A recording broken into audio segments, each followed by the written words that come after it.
ആ മോളെ വിഷ്ണു എന്തിയേ? ദേ ചായ എടുത്തു വെച്ചിരിക്കുന്നു. കൊറേ നേരമായി അമ്മേ. അച്ഛനും മോളും കൂടി ആ പറമ്പ് മുഴുവൻ നടക്ക്. ആഹാ. സത്യക്കാണെങ്കിൽ ബിഗ് ഫ്രണ്ടിനെ ഇത്രയും അടുത്ത് കിട്ടിയ സന്തോഷം. വിഷ്ണുട്ടനാണെങ്കിലോ 6 വർഷത്തെ കാത്തിരിപ്പിന് ശേഷം തന്റെ മോളെ സ്വന്തമായിട്ട് അടുത്ത് കിട്ടിയതിന്റെ സന്തോഷം. അതുകൊണ്ട് തന്നെ സത്യക്ക് 6 വർഷത്തെ സ്നേഹം മുഴുവൻ ഒന്നിച്ചു കൊടുക്കാനുള്ള ഒരുക്കത്തില് വിഷ്ണുട്ടൻ. പുറത്തെ മരത്തിന്റെ കവരയില് ഊഞ്ഞാല് വരെ കെട്ടുന്നുണ്ടായിരുന്നു അച്ഛനും മോളും കൂടി.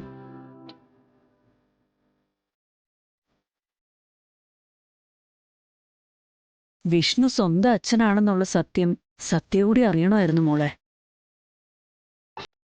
ഇനി എന്തിനാ മോളെ അവരെ തമ്മിൽ ഇങ്ങനെ അകറ്റി നിർത്തുന്നത്? അറിഞ്ഞിരുന്നെങ്കിൽ ആ കുഞ്ഞ് ഇതിലും കൂടുതൽ സന്തോഷിച്ചേനെ. പപ്പിയെ പോലെ സത്യങ്ങളൊന്നും മനസ്സിൽ സൂക്ഷിച്ചുകൊണ്ട് നടക്കാനുള്ള കഴിവൊന്നും സത്യക്കില്ലമ്മ.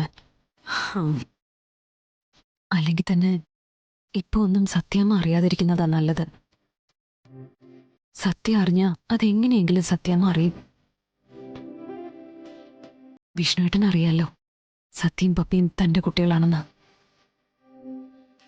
അത് മതി.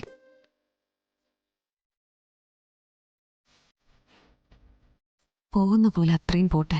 പിന്നീട് നമുക്ക് അവരെ സത്യങ്ങൾ അറിയിക്കാം. അതായിരിക്കും നല്ലതമ്മ. ആ നീ ഇങ്ങനെ സംസാരിച്ചിരിക്കാതെ അവരെ രണ്ടുപേരും ചായ കുടിക്കാൻ വിളിക്കേ. ചായ എടുത്തു വെച്ചിട്ട് എത്ര നേരമായി? ചായ കുടിക്കണമെങ്കിൽ ചൂടോടെ കുടിക്കണം. ആറിക്കഴിഞ്ഞാൽ പിന്നെ ചായ എന്തിനു കൊള്ളാം?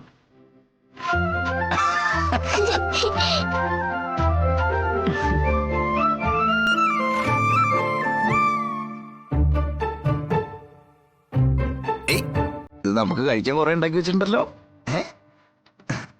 അല്ല, നിങ്ങളിത് എവിടെയായിരുന്നു? കുറെ നേരം ആയാലും രണ്ടുപേരും കൂടി കറക്കം തുടങ്ങിയിട്ട്.